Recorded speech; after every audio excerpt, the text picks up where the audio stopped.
SpriteKit 101. That's where I'm going to be talking about SpriteKit. But until we wait for the last few guys to come in, I need to just ask a couple of questions so that I know more about you and what to talk about. So, first of all, of course, you all know about Objective-C. Yes? Yeah? Okay, smart. Okay, that's good. And can you raise your hand if you did a game for the iPhone so far? Not published. Not published, okay, 2, 3, 4. Okay, so it's pretty much beginners in game making. Anybody knows? Anybody have heard? Anybody has touched Cocos 2D? Cocos 2D. Oh wow, okay. Okay, that's nice. Alright, so I think it's going to be interesting.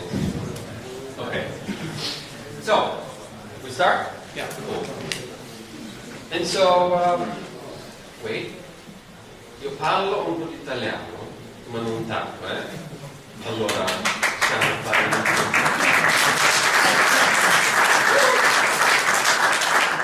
Okay. I used to speak, but years ago, so it's not so good anymore. So, for the ones of you that don't know me, I'm Marin Todorov, and I develop and publish on apps, and I consult. And actually, a lot of my time goes to writing, my own blog, Touch Code Magazine, and I also work with the guys at raywendeling.com. That's the biggest iPhone blog out there, so I'm sure probably most of you have been there. And so I'm one of the guys that also writes and edits and so on. And also, actually, there's another member, Danny. You probably saw his, come on, raise him.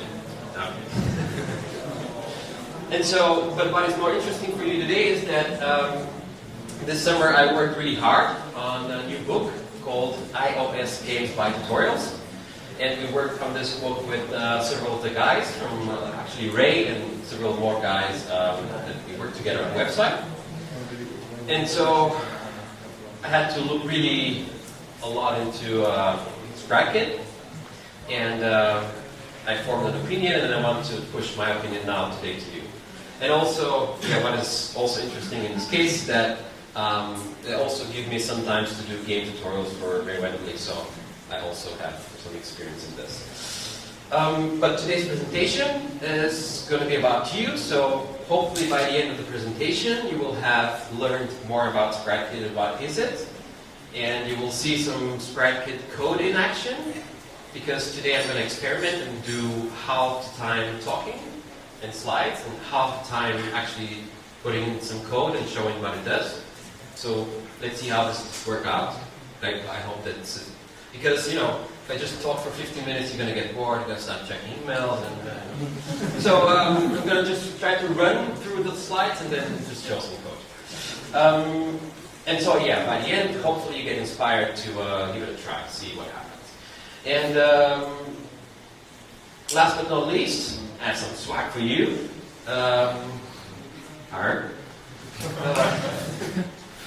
And therefore, I have one digital copy of iOS Games by Tutorials to give out, and one copy of Texture Packer. That's a tool that helps you do spreadsheets, and one copy of Particle Designer 2 that just came out with SpriteKit support. So I'm going to be asking a few questions throughout the session, and raise your hand if you want to answer, and then for good answers, I give licenses. Okay, cool. So the structure will be introductions already knocked down, and then comes about SpriteKit. So what is a game framework, and what does it do, and what is different about SpriteKit than others that are out there. And then my favorite topic, how is SpriteKit better? So there is another, like a whole part of the presentation that tells you like, this is awesome because of this. And then there will be the code demo, and we wrap up. So, next to the next slide is this slide. This slide I actually used in a presentation about Cocos 2D 6 months ago, when I didn't know there's SpriteKit. But I mean, the points remain valid. So, if anybody has seen my Cocos 2D from the summer, don't give away what were the right answers. So I have screenshots of 3 games that are really good performing on the App Store. There's the Doodle Jump. I don't know if it still sells so much, but it sold so many that come on. And there's the Rage, the Night of the Undead, and then there is the Asphalt OG RS3. And even though they look different, actually they use exactly the same features of their own game engine. And in the case of Doodle Jump, probably just hard-coded stuff. I don't know. So my question is then, so the slide is called What a Game Needs. That actually means what a game needs from its game framework. And therefore I'm looking for some responses like what a game needs technically and what makes it different than an app. So what is common within all these different types of games, so a framework can actually provide it to it. And so what is so special that you need a game framework to create a game compared to just an app? And so, do we have guesses? So, Danny? Physics? Physics, that's an awesome guess. Okay, yeah, physics, all game needs physics, but I cannot give you the... But good guess, that's awesome. More hands? Yes? User interaction. User interaction, yes. So, and how does the user interact with the game mostly? The HUD. How? Controls. Yes, controls. Okay, cool. That's an awesome answer. And therefore, can you come over after the presentation? Yeah, and we figured out I say this by email. More answers, some hands? Creativity? Okay, but this you cannot get to a game framework. Okay. Sure. Storyboard? Okay, navigation, kind of? Yeah? Okay, that's an interesting one. That's a good one. I think this navigation, a lot of screens are coming in and out, you need to select levels. Okay, that's a great one. Let's do this. So, can you also come with me? I have 2 now. Sprites animation. Sprites and animation. And even more precisely, you need a lot of sprites and a lot of animation. So, yeah, so we need a lot of performance. Okay. And we need also a lot of effects. Okay. Multiplayer support. Multiplayer. Okay, so this is all things that Game Framework does for you. So I had 2 prizes, and the 2 guys please come afterwards to me to give away right now. But yes, so there's all these elements that are not really specific to any game. So but all games need them. So that's what the Game Framework can provide for you when you create a game. And so SpriteKit is one such game framework. And so what it's all about is that it's a 2D game framework, so it's only 2D, there's no 3D at all. It's Objective-C only, that's one of my favorite parts about it, so you don't need to write any other ActionScript or Lua or something, I don't know. And it's produced by Apple, so all the APIs are, designed with Apple criterions in mind, so it's pretty cool. And it's integrated in Xcode, so as long as you have Xcode 5, you have all the necessary tools to put out a simple game on the market. So you don't have to buy any other tools. You might buy any other tools if you want to get really hardcore about your game, but you don't need to, so you're not forced into buying other stuff. It provides you with everything you need in hand. And so that brings me to my main topic. It's very simple to prototype games with SpriteKit because it's really so easy, and there's many things that are predefined by Apple for you with some average values. I'm going to talk more about it later. But everything is predefined, so you always need a couple of lines of code to actually add something to the scene. And that's pretty cool. Prototyping is very, very fast with SpriteKit, which is not the case with other game engines that I've seen. And so, speaking about other game engines, as we know, most of you have seen Cocos 2D, and so what is Cocos 2D? That's the dominant game framework right now in the App Store, and tens of thousands of billions of games are built with it. But on the other side, that's great. But on the other side, it'd be made by Zynga. Zynga is officially the maintainer of the framework right now, and that's the #1 game company on Facebook. And Apple apparently is not so happy about this. And also, Cocos 2D started leaning towards multi-platformity, and Apple is definitely not happy about this.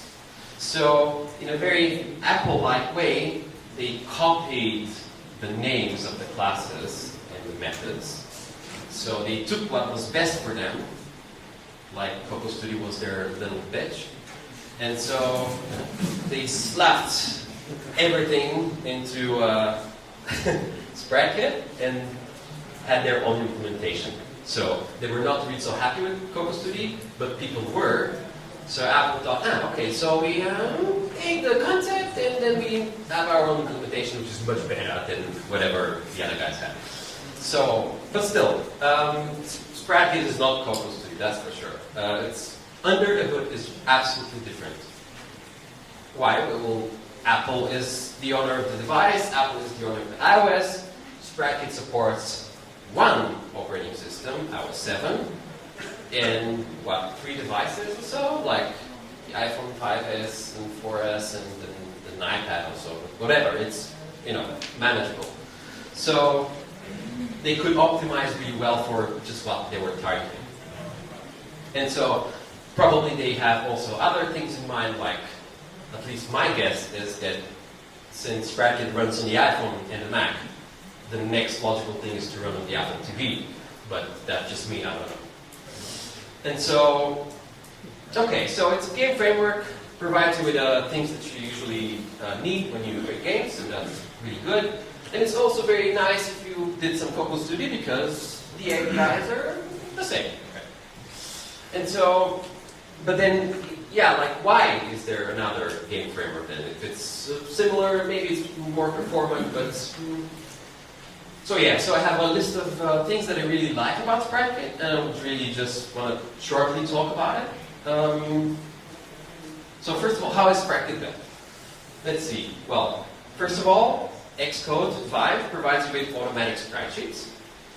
For the ones that don't know, sprite sheet is a big image that combines all your images, so you save memory, and it's more performant because you need to call less, less calls to the GPU and so on. So that's something that you usually need when you do games. And so Xcode provides this automatic for you. You just put the images in your project, and then whatever you build, it just also builds your sprite sheet in the background. It works pretty cool. If you want more advanced stuff, you can have third-party tool to do that for you, and maybe have more flexibility or more features. But the things that you don't need to buy it when you start, when you want to do your first game and try out stuff, you don't need to go around and buy tools. It's built in. Same thing goes for particle systems.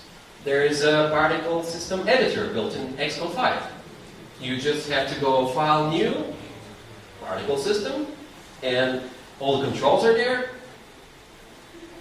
and all your explosions are there, all your projects are there, so you can still buy Particle Designer, but you don't need to, like, in the very first moment. You can just try around, play, like make a prototype of your game, and so on. So that's something that I really like.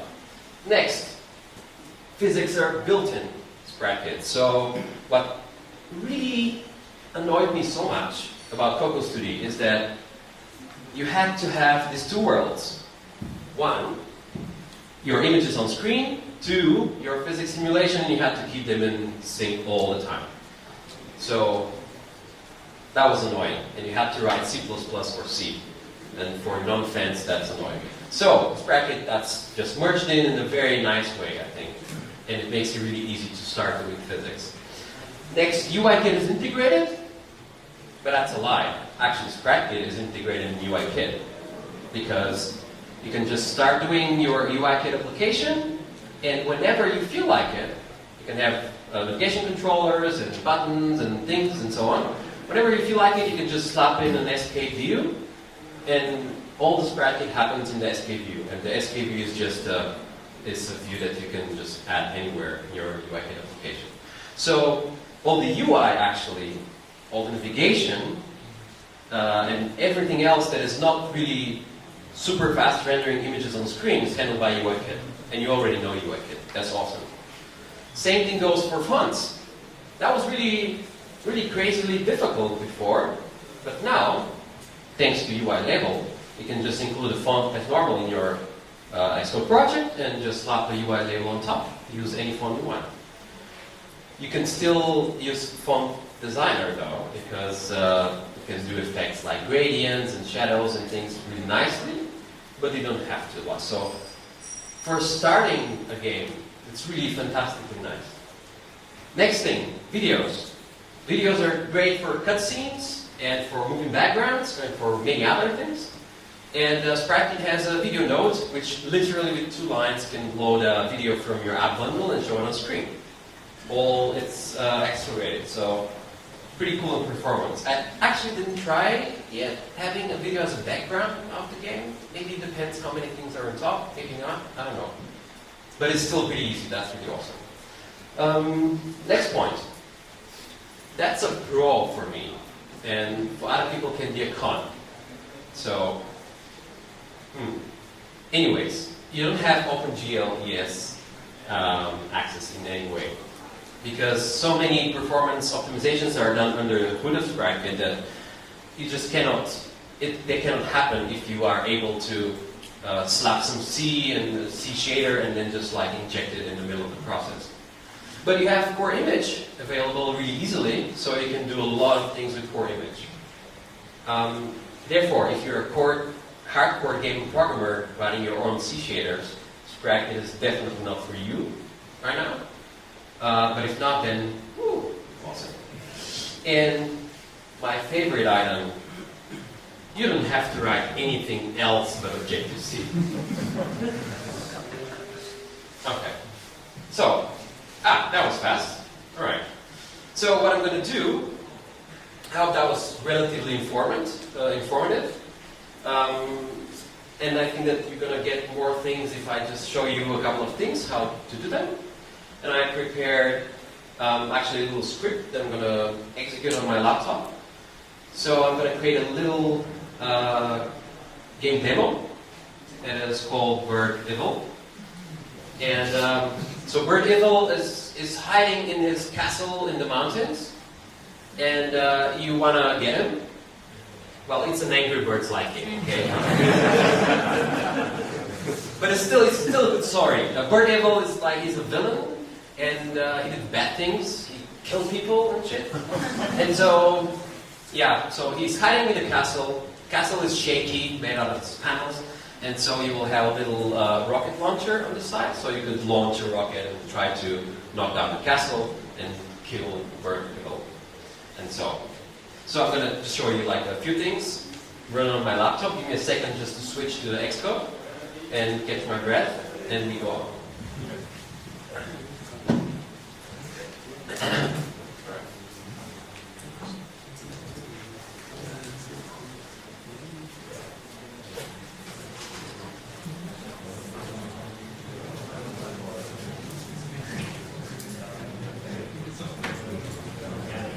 Yes, by the way, what I forgot to tell you was that everything is recorded. So they for sure gonna edit out my bad words, but you guys also behave kind of like. And so that's 1. And 2, the slides will be available online. And 3 also is going to be the source code of the project. So I'm going to just run and show things, and then you will have a chance to download the zip file and have a look at the source code yourselves, because I'm going to be jumping through kind of, like I'm going to show you how to do this, but then I'm going to be doing some polishing, but skipping over that. So you can have a look at the source code. It's going to be like 300 lines. So hopefully you just run through it and have a look. Okay.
Okay, great. Okay.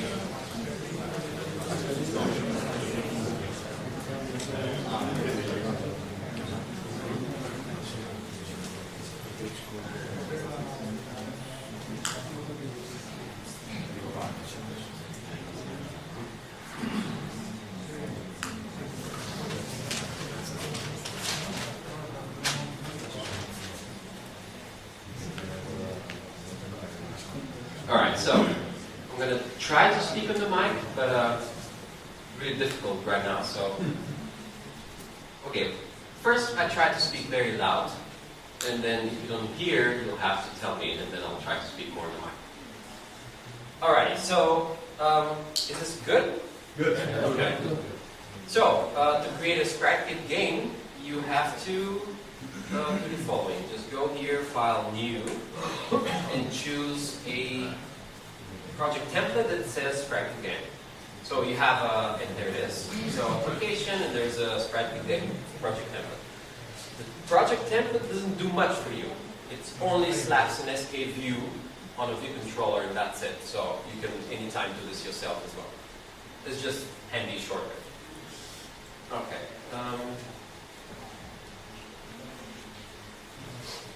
So I'm going to call this a word test.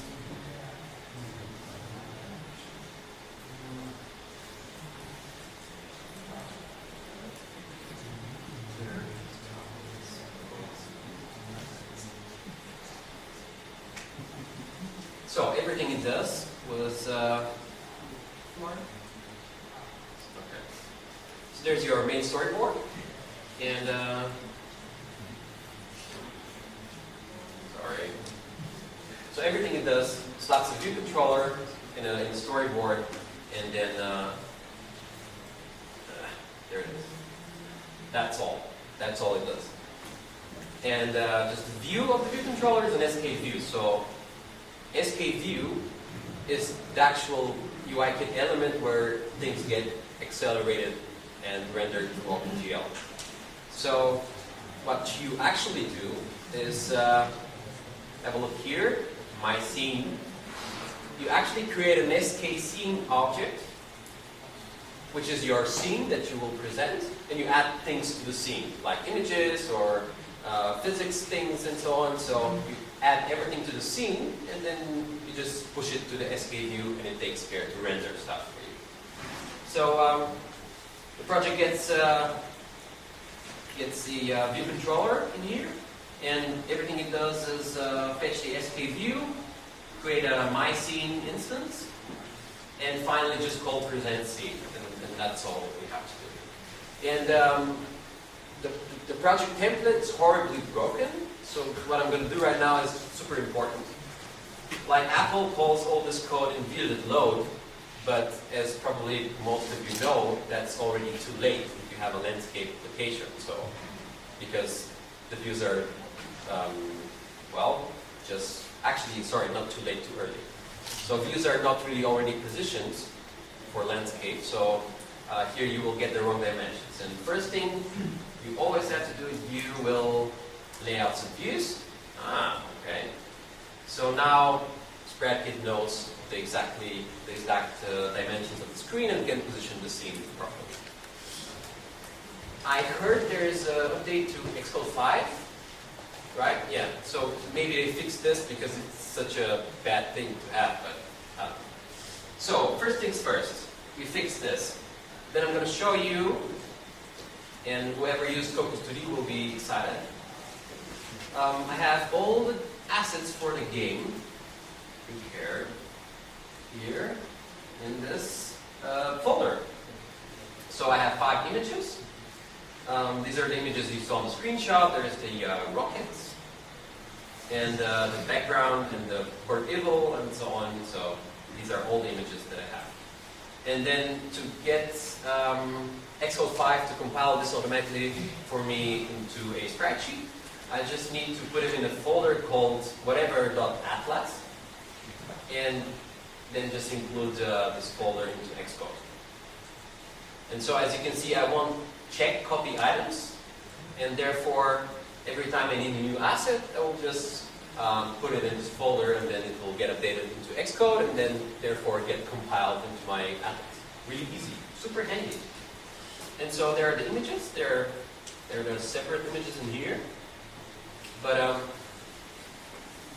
going to run the project right now. So while Xcode compiles the scene, then it also sees there is a images into a folder called whatever.atlas. So it will automatically in the background compile this atlas. And I'm just going to be precise here. Okay. Okay. All right. So it's a hello world. That's what the template does by default. But what I wanted to show you is in Fighter. And I'm going to switch to my simulator folder. I'm going to find, how was it called? How did I call it? To test something. Vertical test. Okay. So that's the compiled bundle. And I'm just going to open it. And that's the folder that you're interested in. Instead of assets.atlas that I had, there is assets.atlasc, C for compiled. And then, therefore, inside there's this, there's the Sprite sheet generated with all the images, and also a plist, which basically contains the meta information, where are the images and how were they called, and then all the information, whether they were rotated and so on. And I'm showing you this because whoever used Cocos 2D, they're used to have just separately add a new image, compile the Sprite sheets, replace them in Xcode and so on, and this is really nice, I think, to have.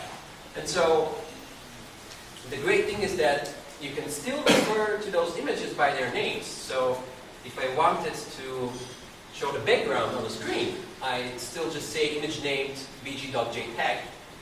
And what SpriteKit does is have a look into all my atlases, see if there was a bg.jpg, and use this. And if not, also look into the separate images in my app.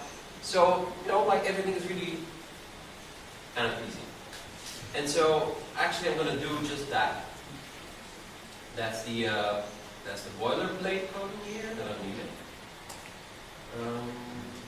Yeah. Okay. So, init with size is of course the initializer for the scene. So, what I'm going to do is sk sprite node. That's the sprite node. It shows images on screen. Really easy. I'm going to say bg equals sk sprite node. Sprite node with image names. And then in here I put a bg.jpg. And that's all you need to do to create a sprite. And to add it on screen, you have to do self add child. So the method is not add subview, it's add child. So you still mentally see the difference when you do things in EYIL and Sprite. And so there it is. So this will add. So these two lines will add the sprite to the scene. But I actually also want to position it in the center. So because it's the background, I'm just going to do cd.make for sure. The self-sized. Number 2 self-size height number 2. Okay. And so I'm going to run, and okay, my bad. I had to set this to be a landscape tab. Okay. And there you go. So we had everything compiled in Atlas, and with 3 lines of code, we took the image, showed it on screen, and that's now rendered through OpenGL. Yes, so there's one node on screen, and performance is good, but I mean, when you have 200-300, it's going to be exactly the same. So it's actually pretty good. And therefore, these are really easy to create and also really easy to manage. I'm going to just put quickly an outline here called arrow. So that will be my rocket at one point. And oops, not in here. Sorry. So I'm going to create another sprite just in exactly the same way, although this one's going to be a distance variable. So I'm going to do this. I have an arrow PNG, so I'm just doing exactly the same. I'm going to copy this. Okay. And this time I'm going to do something else. Actually, the scene and all nodes are inheriting UI responder. So, they can handle touches. That's pretty awesome because that's built in. You don't have to add it in some way. Actually, in the template in here, there was already a touch begin with event, touches begin with event method. So all you have to do is exactly as you do it in EYIL, you can also do it in SpriteKit. So your scene can handle touches. And I'm going to do exactly this. I'm going to take the touch location. So, come on. What? So location, and then touches, any object. I'm sure you've seen this before. What's it called? Location and node. So there's location view that you used from EYIL maybe, and it's the same thing exactly in SpriteKit, but it's location in node. So I'm going to say self, so it's going to give me the touch in the scene, and then everything left to do is set arrow position equals location. So you will notice that it's not centered how you set the location on screen, right? Like for all the UI elements, there is whatever dot center. But since SpriteKit is so close to Focus 2D, this position and also other properties are named exactly like in Focus 2D instead of like their UI doppelgangers. And so there's my rocket, and just as I touch, it will move. Although it doesn't move with my mouse, but that's really easy because you probably all know that there is a method called touches moved. Okay. So as long as I add this, exactly the same code to touches moved, then it's already alright. So I had sprites loaded, shown on the screen, I can drag them around, and it took me like 10 lines. And it was actually pretty easy. And so I'm going to try to be a little bit faster. So you saw that actually basics are really cool. You only need to have a look at the precise names, but if you have seen Focus 2D before, it's pretty easy. But yeah, so sprites, showing sprites and handling them, it's really cool because you don't have to, like, when you have the EYIL patterns working for you in here, then it gets really easy. Okay, so what I'm going to do is jump a little bit in the project. And a second. Pragma project. So it's exactly the same project, just some things happened and you haven't seen them. So I'm going to run the project so you can see what happened meanwhile. It looks the same, but I have this happening. But you know that this is not really so difficult, right? Like, you saw how to put a sprite on a certain point. So this blue dot, like the first blue dot of the corner, just shows up whenever I touch. That was pretty cool. That you already saw how to do this. I moved the triangle, it's cool, and then another blue dot just shows in the middle in between them. So you already saw how this happens. And the only specific thing that I do is just to actually rotate a little bit the triangle sprite, so it kind of points on the direction that I drag. But so for this, you'll have to have a look yourself into the source code. So what I'm going to do here is then add physics, just like this.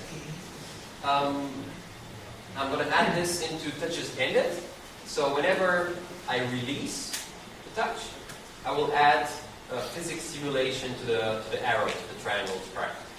I'm just going to show you how to do this. So arrow was my SK sprite node. And so I don't have to create anything, like I don't have to create a different object in any way to apply physics, because the sprite class has a property called physics body.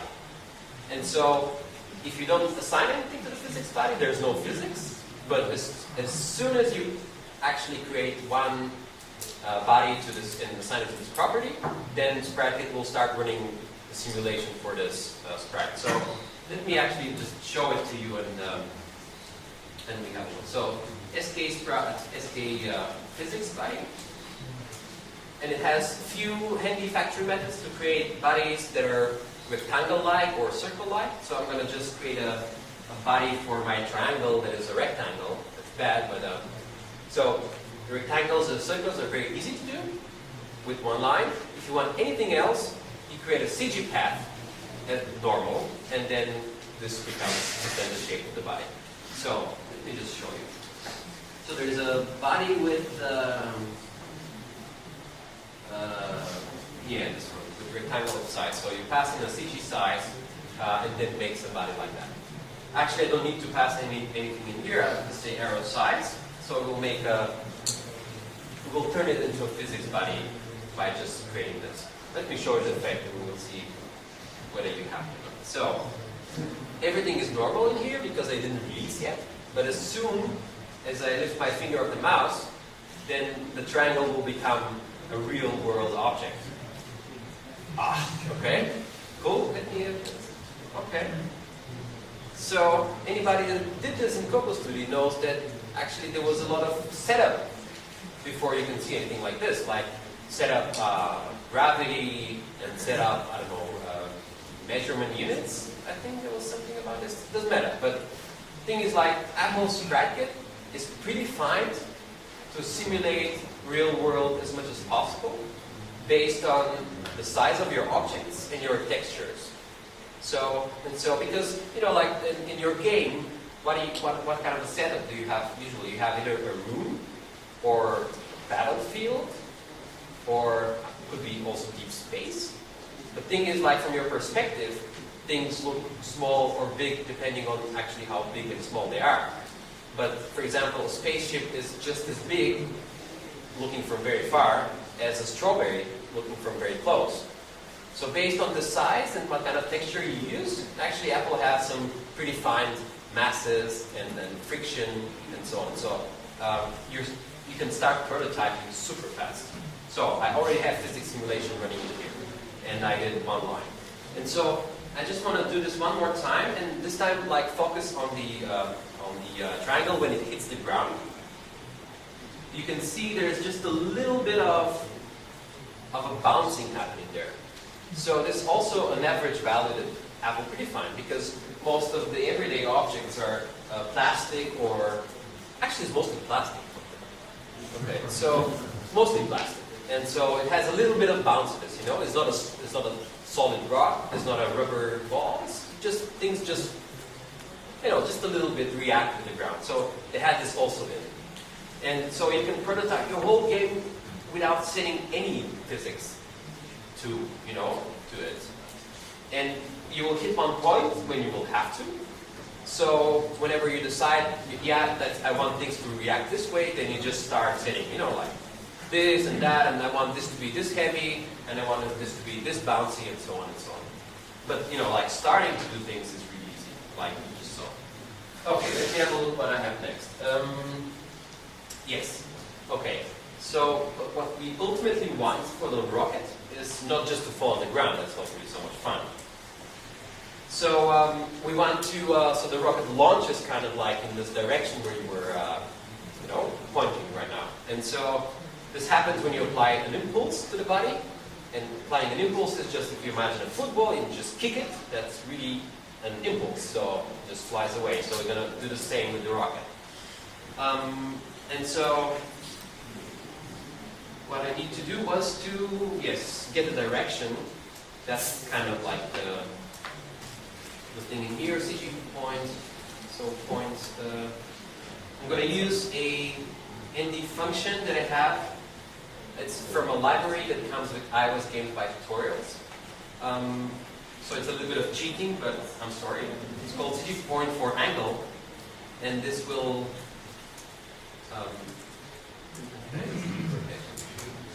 So this function takes the current rotation of the rocket and produces a point out of it.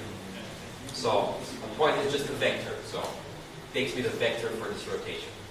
And since it actually gives me a CG point, I have to do a CG vector out of it. Like so. CG point make. No, CG vector make. Okay. And so I also need to increase the magnitude of the vector. So, okay. But what I do is just getting a vector out of the rotation of the the arrow. And all that is left is to say arrow physics body. Apply, so to the physics body you can do different things with it, but you can apply an angular impulse to make it rotate. And you can apply force to it so it can fly and so on. So I'm going to apply an impulse. And so I'm going to run. So this was another 3 lines, yeah? And so this time it will just starting to shoot out like this. So another 3 lines and this is already done. And so I have to skip over a few things because I'm so chatty today. But let me have a look. So you saw how to add objects on the screen and how to shoot the arrow. And so you can add any objects on the screen, and that's what I do in the next step. I have some level objects, which are just physics bodies and images. And let's have a look.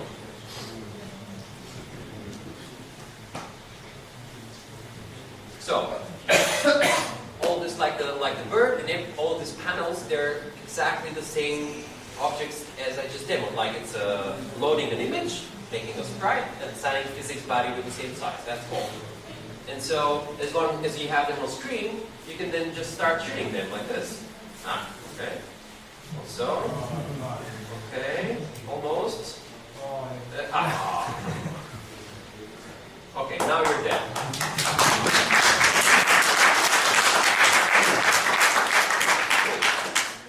And so, actually all this simulation runs for you, and you only have to put things on screen, and at certain points start really customizing them, because if you notice, you will see that, probably you cannot notice, but this arrow now shoots, like the arrow falls way slower than just a minute ago, because the setup will propose that you're looking from far, so things are actually flying very high, so they fall slower and so on. So I had to decrease the gravity and make it like fall slower.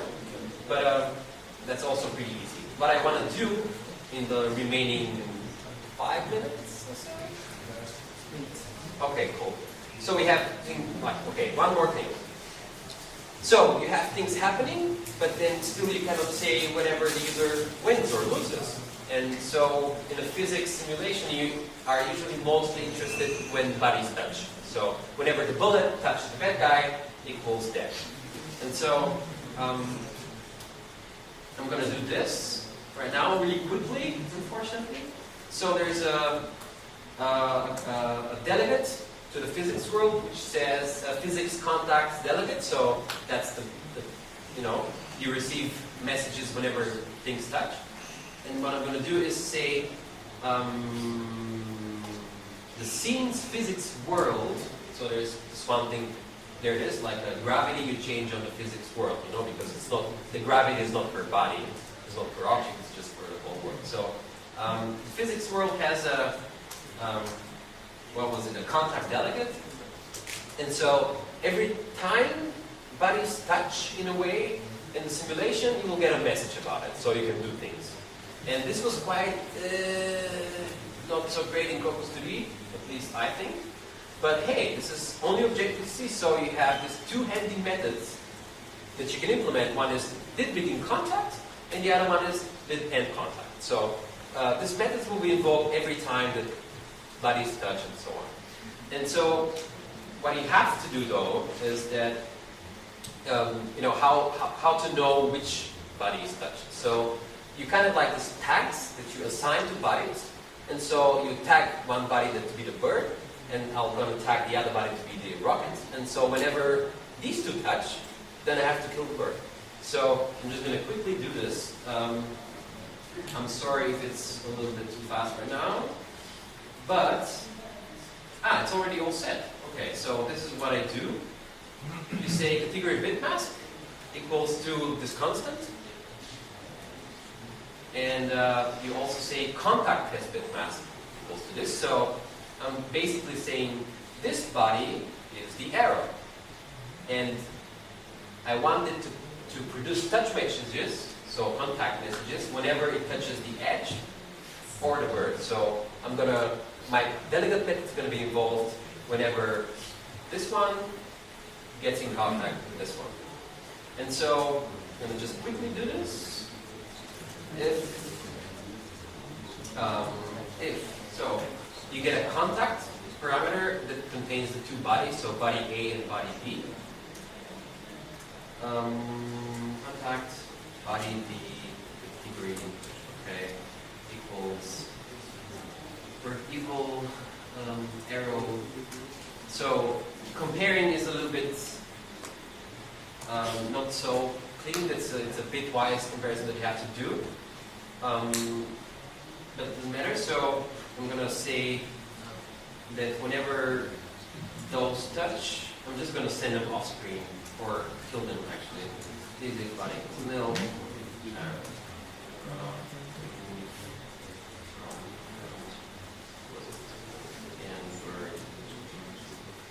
This is the easiest way to simulate their death. So I'm just going to do this.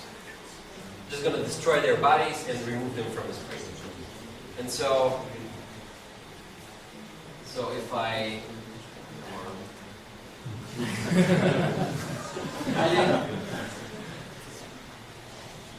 okay. No. Sorry.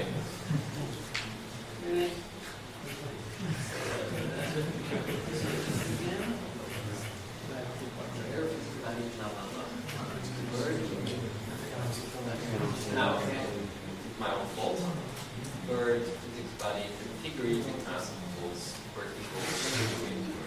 Okay, that should solve it. So you have to set the tag in both bodies. Last try. Okay, come on. Okay, so you can react on things and so on. So it's super quickly, I'm going to show you the final result that you can download from the website. So the final result is this. Okay. So there is, first of all, there is contact detection between the edge of the screen and the arrow. So like makes big sparkles and things like that. And finally, you can, whenever you kill the bird, there's a big explosion and it tells you things.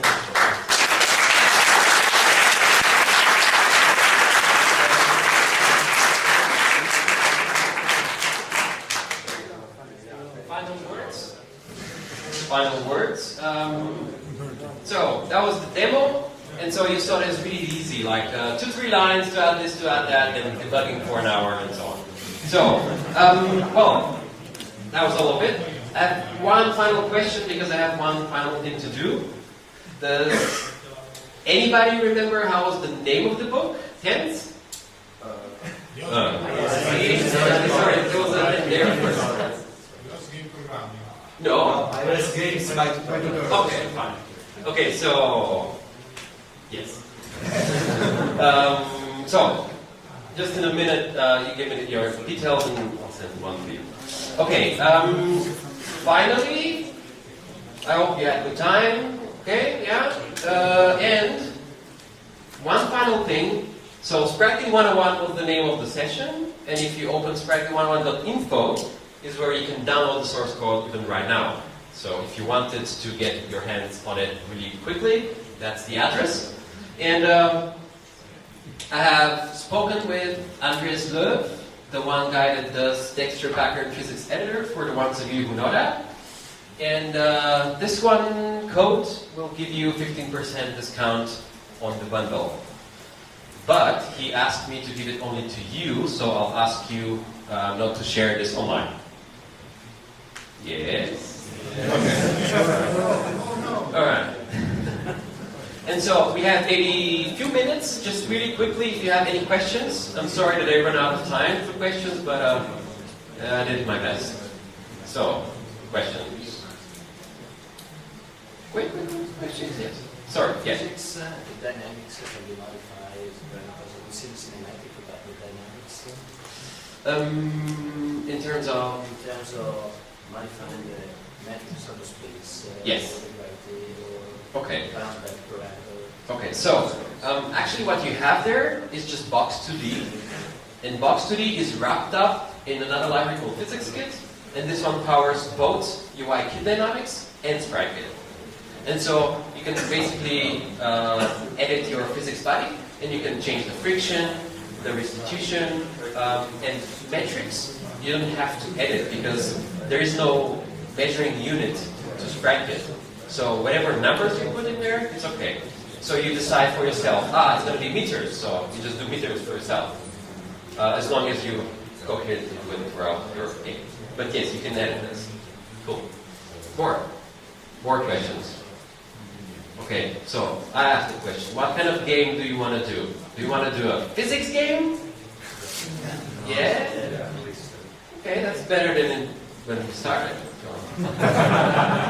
Okay, cool. All right, then wrap up. Then we have a break, and then I'm going to be here, of course. So if anybody comes up with a question later on, just come to me. Okay, cool.